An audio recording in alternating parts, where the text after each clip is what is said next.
OC Ratanpur থানা, এখানে কি? বিথির ভাই মুন্না থানায় কেস করেছে। তুই ওর বাবা মাকে খুন করে বিয়ের আসরে ধর্ষণ করেছিস ওর বোনকে। সোহাগ, তাতে কি হয়েছে? আমি চামে কাম করছি, বামে কাইটা পড়ছি, বোবায় বোবায় কাম কাজ। এখন তুমি চুপ থাকলে তো সবকিছু অন্যায় দেখে চুপ থাকার জন্য আমি পুলিশে জয়েন করিনি। মুন্নার বাবা মাকে হত্যা আর ওর বোনকে ধর্ষণের অপরাধে আমি তোকে গ্রেফতার করছি। Wajed, arrest him. এই, তোর কলজা ফিতা দিয়া মাই পাইছস তো? আমার অ্যারেস্ট করবার আইছস? আমি বড় ভাইয়ের ছোট ভাই আকরাম।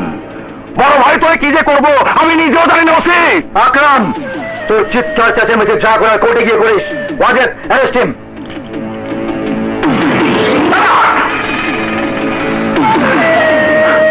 আকরাম সাহেব, আমাদের ক্ষমা করে দিন।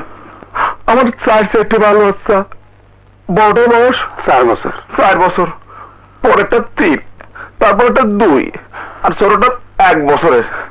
সামনের মাসে আল্লাহর রহমতে আবার আরেকটা আসতেছে। স্যার, আপনি কিছু ভাবেন না, আমি জায়গা মতো খবর পাঠা দিছি।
আসসালামু আলাইকুম।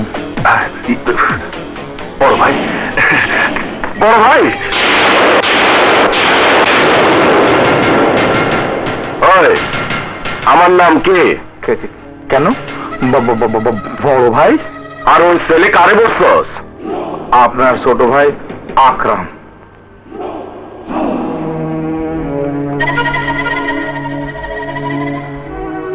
আমার ছোট ভাই জানার পরও তুই তারে অ্যারেস্ট করছস? অ্যারেস্ট? সপ্তাহ শেষ হইলে তোর বাড়িতে যে মাল পাঠায় সেটা ভুলে গেছিলি? কোন ছেলে তালা খোল? স্যার, তালা খুলতেছিস দেখে খোল খোল খোল। এফআইআরটা দে।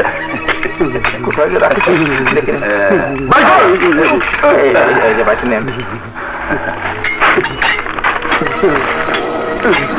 আমার কোনো দোষ নেই বড় ভাই।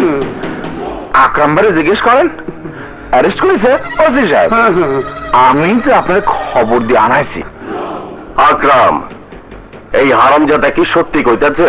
হ্যাঁ বড় ভাই, মানুষটা 2 নাম্বার হইলেও কথাটা কারেক্ট কইতেছে। ওই শালা ওসির বাচ্চার গায়ের বহুত টেরা। আমারে কয় আমারে তো অ্যারেস্ট করছে, অন বলে তোমারও করবো। কি এত বড় বুকের পাটা খাড়া, টেরা রোগ সোজা করার ওষুধ আমার কাছে আছে।